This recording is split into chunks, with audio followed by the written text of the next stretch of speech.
Hello जी दोस्तों, स्वागत है आपका मेरे यूट्यूब चैनल पर। तो दोस्तों, आज हम वेस्ट जर्मनी के बारे में पढ़ेंगे। जब सेकेंड वर्ल्ड वार के बाद जर्मनी की हार हो गई थी, तो जर्मनी के सारे इलाकों में कब्जा हो गया था एलाई देशों का।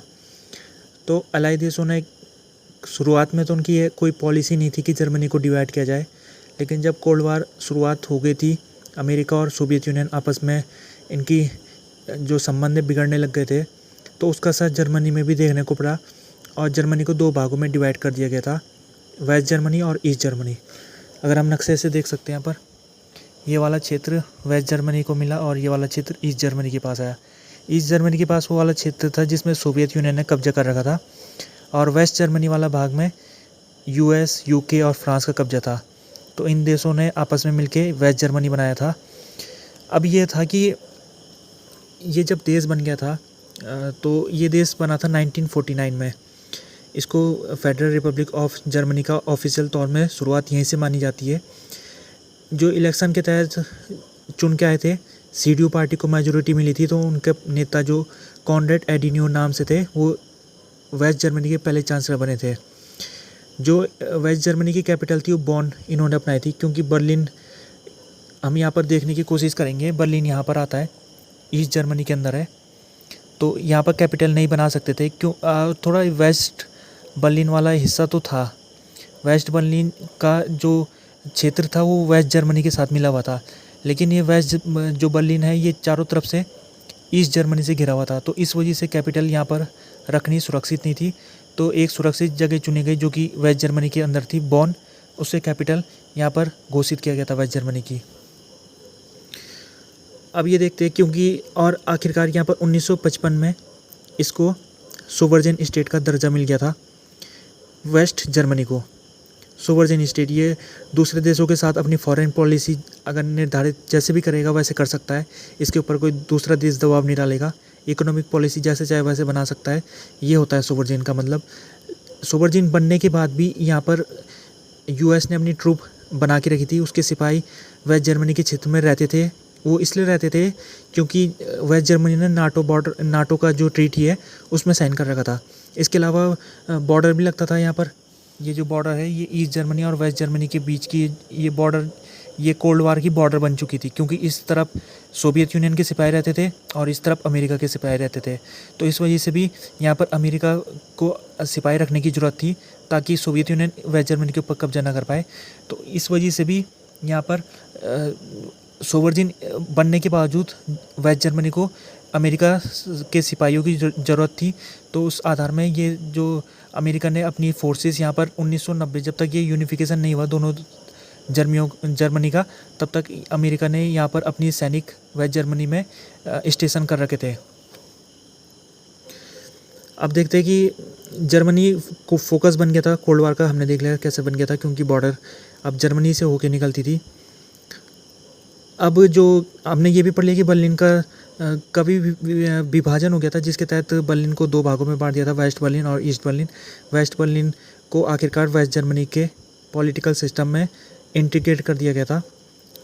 अब जब कोरिया वार का, अभी थोड़ा हमें ये भी देखना पड़ेगा कि शुरुआती समय में जब इसके ऊपर कब्जा हुआ था 1945 से 1948 तक, ये जो 3 साल थे वेस्ट जर्मनी के लिए ये अच्छे नहीं रहे, क्योंकि जो एलाई देश थे उन्होंने इसके साथ काफ़ी अत्याचार किया। जैसे कि यहाँ के काफ़ी इंडस्ट्री को नष्ट किया गया वेस्ट जर्मनी के।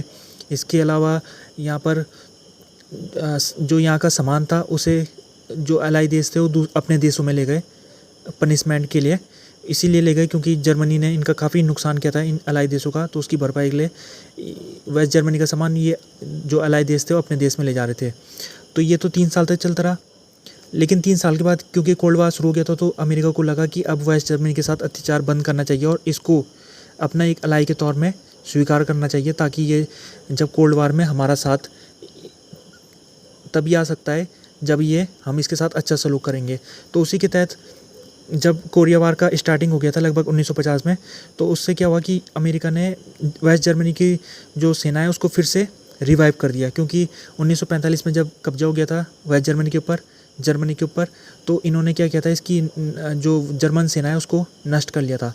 लेकिन यहाँ पर कोरिया वार का जब शुरुआत हो गई थी, तो क्योंकि इनको डर था कि कहीं ये सोवियत यूनियन हमला ना कर दे बॉर्डर से, तो इस वजह से इन्होंने जर्मनी को फिर से उसकी आर्मी को रिवाइव कर दिया। जर्मनी की आर्मी जब रिवाइव हो गई तो उसका नाम रखा गया था बुंडेसवेयर।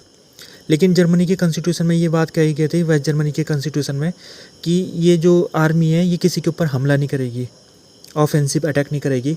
जब दूसरा देश हमला करेगा तभी ये अपनी सुरक्षा के लिए हथियार का इस्तेमाल होगा। यहाँ पर इस आर्मी द्वारा ऑफेंसिव वार यहाँ पर इसके लिए बंद कर दिया गया है। इसको ऑफेंसिव वार नहीं लड़ सकती थी बुंडेसवेयर। अब एक चीज़ है कि हेलेनिस्टिक डॉक्ट्राइन क्या चीज़ होती है यहाँ पर। ये जो हेलेनिस्टिक डॉक्ट्राइन है ये जर्मनी की फॉरेन पॉलिसी थी, 1955 से लेकर 1970 तक चलती रही है, जिसके तहत जर्मनी की फॉरेन पॉलिसी इस तरह से तय की गई थी इस डॉक्ट्राइन के तहत कि कोई भी देश अगर वो ईस्ट जर्मनी को रिकॉग्नाइज़ करता है तो वेस्ट जर्मनी उससे संबंध तोड़ देगा। ये खास तौर में अफ्रीका, इंडिया, चाइना, इन देशों के लिए था ये डॉक्ट्राइन। अगर मान लीजिए इंडिया अगर ईस्ट जर्मनी के साथ डिप्लोमेटिक संबंध बनाता है तो वेस्ट जर्मनी इंडिया के साथ संबंध तोड़ देगा। इस डॉक्ट्राइन के तहत ये था। जैसे आज के समय में हम देखते हैं कि चाइना भी ऐसी डॉक्ट्राइन का इस्तेमाल करता है ताइवान के ऊपर। जो देशों का ताइवान के साथ डिप्लोमेटिक संबंध है, चाइना उनके साथ रिश्ते तोड़ देता है।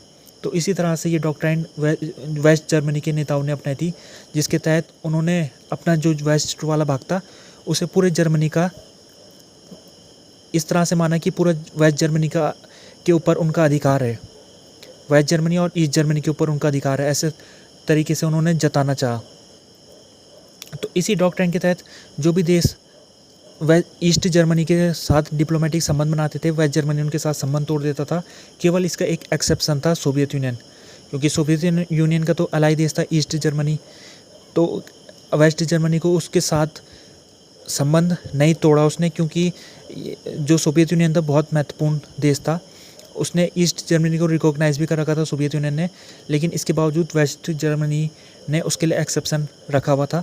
और इसको छोड़ के, सोवियत यूनियन को छोड़ के जितने देश थे उनको इन दोनों वेस्ट जर्मनी और ईस्ट जर्मनी में से एक को चुनना था इस डॉक्ट्राइन के तहत।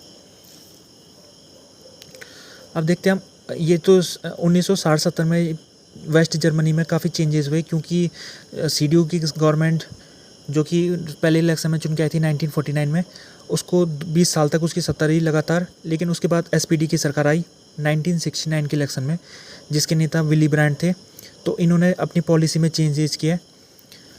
सबसे पहले तो उन्होंने चेंज ये किया, जो जर्मनी के ईस्टर्न नेबर थे वेस्ट जर्मनी के, उनके साथ अच्छे संबंध बनाने इन्होंने शुरू कर दिए, जिन देशों का नाम है पोलैंड, चेकोस्लोवाकिया और ईस्ट जर्मनी। इनके साथ वेस्ट जर्मनी अब संबंध अच्छे बनाने शुरू कर दिए। जैसे इसी पॉलिसी को ऑस्ट्रोपॉलिटिक के नाम से जाना जाता है। इसमें ये किया इन्होंने कि वेस्ट जर्मनी और ईस्टर्न यूरोप के देशों के साथ नॉर्मलाइजेशन कर दिया संबंधों का। जैसे कि एक ट्रीटी साइन की गई, ट्रीटी ऑफ मॉस्को, जिसके तहत जर्मनी ने वेस्ट जर्मनी वाला हिस्सा जो है उसने जर्मनी का जो भाग को अलग कर दिया था। ये वाला भाग हमेशा से जर्मनी से अलग हो गया था, जिसको पोलैंड के हिस्से में आ गया था। इसको जर्मनी शुरुआती समय में इस बॉर्डर को मानने के लिए तैयार नहीं था। वो कहता था कि ये हिस्सा हमसे छीना गया है, हम इसे एक दिन वापस ले लेंगे। ये वेस्ट जर्मनी की पॉलिसी थी जब CDU की गवर्नमेंट थी। लेकिन जब SPD की गवर्नमेंट आ गई तो SPD ने मॉस्को के साथ, सोवियत यूनियन के साथ एक समझौता किया, जिसके तहत उसने मान लिया कि अब ये क्षेत्र हमेशा के लिए पोलैंड के पास रहेगा। तो इसी ट्रीटी ऑफ मॉस्को के तहत ये साइन हुआ था, और ये क्षेत्र को अब वेस्ट जर्मनी ने मान लिया था कि ये हमेशा के लिए जर्मनी से अलग हो गया है। इसके अलावा ये जो क्षेत्र अलग हुआ था उसको कहते थे ऑर्डर नाइसिन लाइन, क्योंकि यहाँ पर ऑर्डर नाइसिन नाम की नदी बहती थी। तो इससे ईस्ट वाला क्षेत्र हमेशा जर्मनी से अब अलग कर दिया गया। इसके अलावा 1972 में ईस्ट जर्मनी और वेस्ट जर्मनी के आपस में ट्रीटी साइन हुई थी, जिसे हम बेसिक ट्रीटी कहते हैं। इसके द्वारा इन दोनों देशों ने अब एक दूसरे का अस्तित्व स्वीकार कर लिया। वेस्ट जर्मनी ने अब मान लिया कि ईस्ट जर्मनी नाम का भी कोई देश है। तो इसके जरिए उसने जो हेल्स्टीन डॉक्ट्राइन थी उसको छोड़ दिया। हेल्स्टीन डॉक्ट्राइन को वेस्ट जर्मनी ने अब इसका उपयोग करना छोड़ दिया। अब देशों के लिए स्वतंत्र थे वो कि अब वो ईस्ट जर्मनी के साथ भी अपने संबंध डिप्लोमेटिक बना सकते थे। वेस्ट जर्मनी उनके ऊपर कोई कार्रवाई नहीं करेगा। तो इस ट्रीटी के तहत ये हो गया था। ये बहुत महत्वपूर्ण है ऑस्ट्रोपॉलिटिक। ये जो भी कदम उठाए गए थे वेस्ट जर्मनी द्वारा ईस्ट जर्मनी के साथ जो संबंध उसके नॉर्मल हो गए थे वो इसी पॉलिसी के तहत हुए थे, ऑस्ट्रोपॉलिटिक नाम से। अभी देख लेते इकोनॉमिक मिरेकल भी हुआ था वेस्ट जर्मनी में। जब सेकेंड वर्ल्ड वार के बाद जर्मनी की इंडस्ट्री काफ़ी तबाह हो गई थी। अब उस वहाँ पर ये स्थिति थी कि लोगों के लिए खाने के लिए भी उनको खुराक नहीं मिल पा रही थी। तो ऐसा क्या चीज़ हो गई कि एकदम से जर्मनी की इकोनॉमी काफ़ी तेज़ी से बढ़ी।